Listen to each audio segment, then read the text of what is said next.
Good morning, everyone. We are from Team 2. Today, we are here to do a group discussion on blended learning. Uh, as we know that nowadays, especially from pandemic, we are doing only blended learning. As blended learning is also known as hybrid learning. It involves both electronics and offline and online courses, which helps us to interact more with the people, and it also helps us to know everything in detail and in 3D formats and everything, and we'll get a visualized idea about it. This blended learning helps rural people mostly because as they are away from the cities, they can know about more courses, and they may come across uh, today's technology. And I think blended learning helps more people. I completely agree with you, Sonia. Nowadays, blended learning is mostly used. The people who is far away from urban areas, they doesn't come and go to the like universities or institutions. So the blended learning is easy to available for everyone, and they use whenever they play. There is a no specific time or anything, but it has some disadvantages also because not everyone have the internet access. But when the blended learning, the teacher accepts when everyone has the internet access and proper connection, the pace will go. And if some have the not connection, it will be stopped sometime. That one the disadvantages. And using the blended learning, people may interact with lot of persons, then use face-to-face learning. In face-to-face learning, they interact with only teacher and student or their some classmates. But in blended learning, they interact with different university students or different categories of people. It is more useful to explore themselves.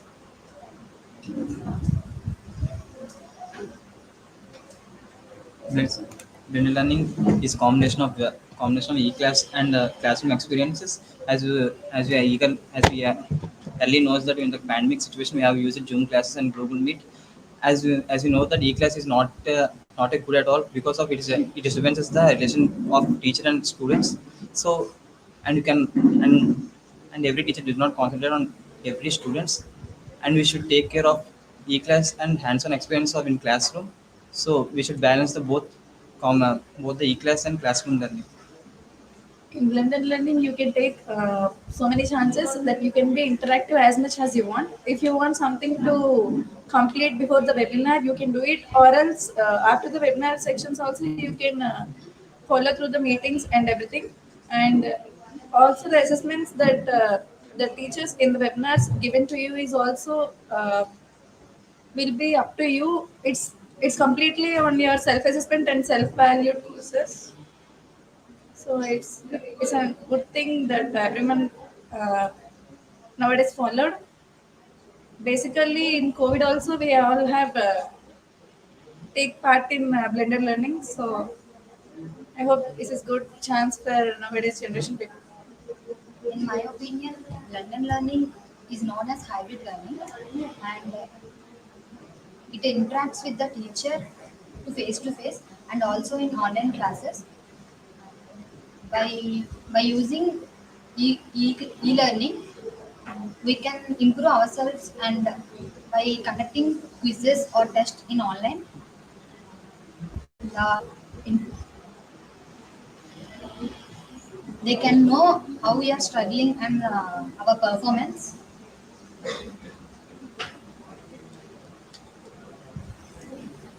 Yes, blended learning can combine both offline and online classes. They both combines two models. In in the pandemic situations, many of the students are studying from the online classes, e-learning. Using that, some have the advantages and disadvantages during the learnings. Some are misusing the e-learning classes, and also they can. I think they are miss the circumstances around them by learning in e-learning. Blended learning. Blended learning is the combination of classroom learning and e-learning. blended learning is implemented few years ago. Blended learning in e-learning we cannot mostly interact with teachers in classroom experience. We directly interact with the teachers and we solve our doubts and questions. uh, Everyone have their uh, type of study. Some people prefer classroom studying and some people prefer e-learning. uh, Classroom learning give more impact in a student success.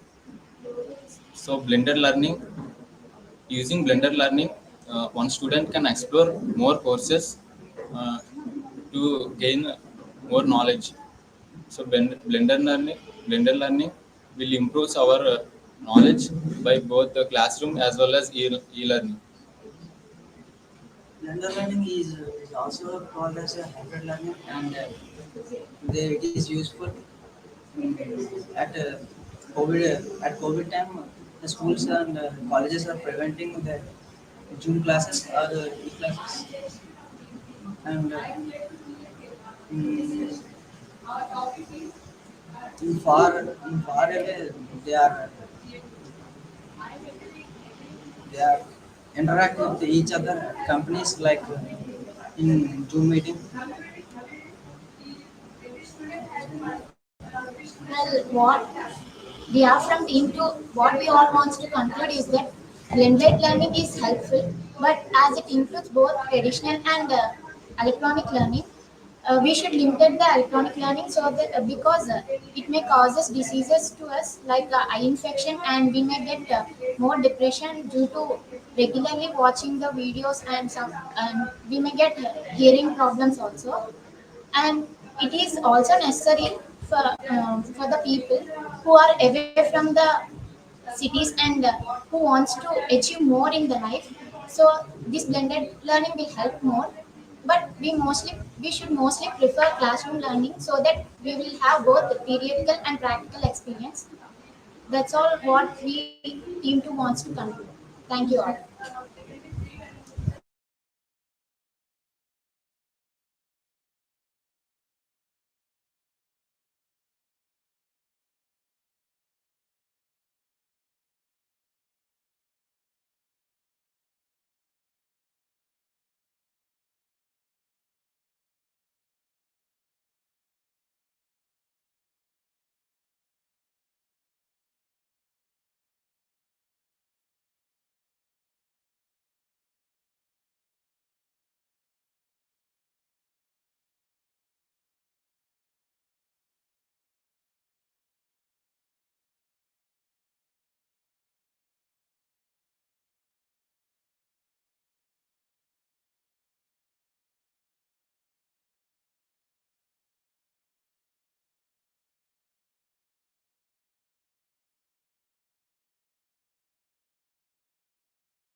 morning, everyone. We are Team 4, and today our topic is globalization a threat to Indian culture?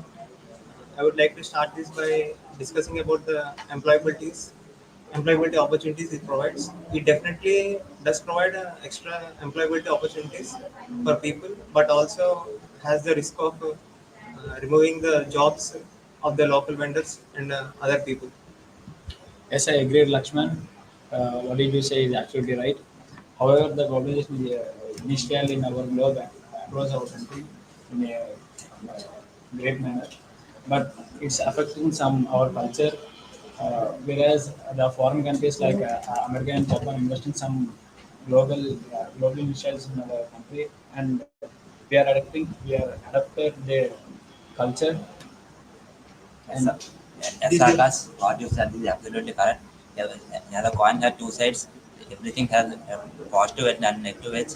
Like coming to positive edge, globalization is about interacting with the other countries and interrupted with the modern technologies. The disadvantages in globalization are in agriculture and Western culture. Most of the days, Western culture leads the Indian culture. Mm, most of the foreign countries coming to Indian countries and they're getting mostly. as Lokesh, what you said is absolutely right. Globalization in our India is growing our economy, but it's have some uh, effects, consequence on Indian culture. It may be uh, body language or a dressing style is totally different. Whereas in 90s or 1970s, our culture is totally different from now.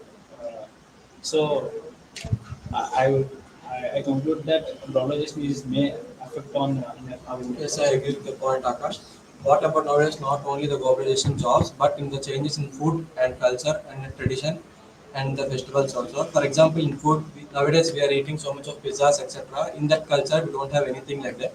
But and due to clothing skills, in clothing at that time we have only saris, etc. Nowadays we are getting all modern wear and etc. And due to the festivals, some festivals, so many people have forgot about the festivals.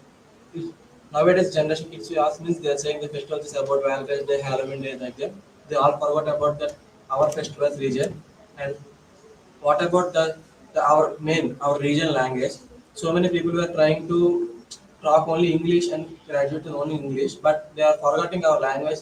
And nowadays in United States of America, those who gone from here to United States, they have their kids were totally forgot about the Telugu and they're talking only like English only like that. See, I agree with you all, but I think there are many traditions and cultures in our country. By this global exposure, I think that our traditions are known to other countries, and I think that they are not forgetting our cultures. Because of this, they are trying to expose ourselves to the country. Okay, second with the career. But I may think the globalization will affect the economic growth because economic growth will creating more job opportunities in our country and it will make more economic growth in our country. But our youth is embracing the globalization culture, other countries' culture, and forgetting our culture. So the youth is embracing, but the our old people the feels a threat to our culture. The globalization was. And another thing is the adaptation to the globalization is very effective in our youth. And the language and media, what Neeraj said, is exactly right. Language and media will be affecting by the globalization. So we want to maintain preservation in our culture activities, and we actually the global want to do the globalization. We want to treat the globalization as the other countries, others' culture. We want to maintain our cultures safely. That's my I, point of view. I think that learning other cultures and languages is not a problem because we can learn others and we can preserve our cultures. Yeah, I agree. Okay, what's your opinion about this? That's a good point, but I agree with you is correct because nowadays youth are following globalization. Older people cannot follow globalization.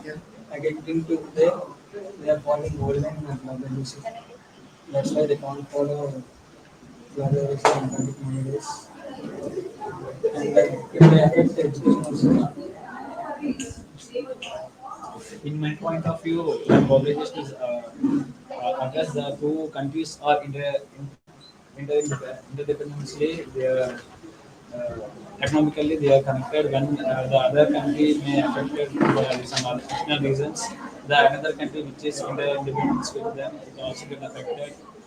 Whereas real life example like when Ukraine and Russia was taking place, the some products which are exported from the Ukraine is stopped, and due to that India also suffered so much. It is my point of view. Okay, Akash, I agree with you. But we want to ask Akash's opinion, our teammates.